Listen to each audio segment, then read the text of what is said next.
become a muso? Well, let's see. I would have been pretty young when I first discovered music. You know, I got into my oldest brother's record collection, I suppose. I discovered, I think one of my fondest memories is discovering Inagana Davida. And once I did that, and then I just sort of started going right through his albums and got into Black Sabbath and discovered them, and Deep Purple, Uriah Heep, Led Zeppelin. And that sort of really turned me onto music. And I kind of went, wow, this is pretty powerful stuff. And I became a drummer.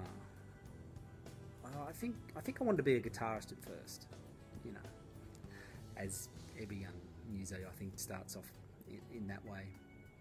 But my sister at the time was hanging out with a local band, and they didn't have a rehearsal place one day, so she brought them home and they rehearsed in our garage. And I could stand right next to the drummer, and I was just in awe of this drummer. And that was it, I was hooked. Anyway, the end of the rehearsal, the session, he gave me some sticks. I was like, oh my God, I have to do this. So that was it. The sticks was like the holy grail. So the drummer I became. I think I was about 10 or 11 or something like that. So that was it. I was building drum kits out of boxes and cases and whatever I could, you know, putting on Led Zeppelin albums. But not only just Led Zeppelin, I played everything. I played Supertramp, Crosby, Stills, Nash and Young, like just such an eclectic bunch.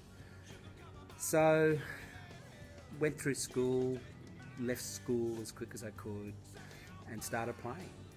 I joined this band called Overkill in the very early 80s, and they were primarily we were a Black Sabbath covers band, but we did Judas Priest, we did AC/DC, you know, all that sort of stuff. But great band, had a great time with those guys. We sort of toured up and down the coast. Don't remember a lot of it, but that was due to the great time. And played in a few other various bands throughout the early 80s. And then I met, through a mutual friend, I met a couple of musicians, Mark and Craig, and they sort of poached me actually, and they had a band called the Y-Fronts.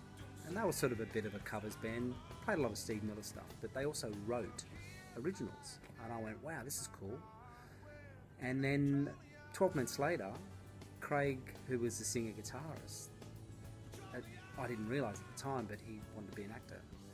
So he ended up moving to Melbourne. He got a role in a TV series in Melbourne back in 1985, I think it was, 86. And that was a show called Neighbours, which went on to be one of Australia's hugest export TV shows.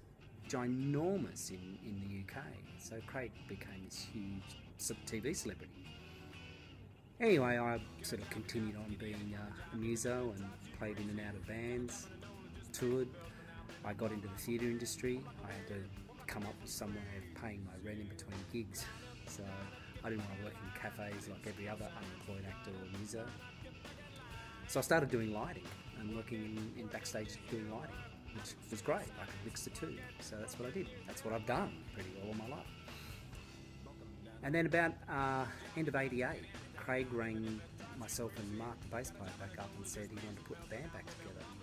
So we trundled off to Melbourne and did the whole band thing, did the record company thing, you know, got taken for a ride, you know, did all that stuff. I think you've got to be burnt at least once or twice in this industry to learn, and we were burnt. But we had a good time, you know, so that was some fun times. Anyway, I ended up back in Sydney at the beginning of the 90s after all that sort of went away.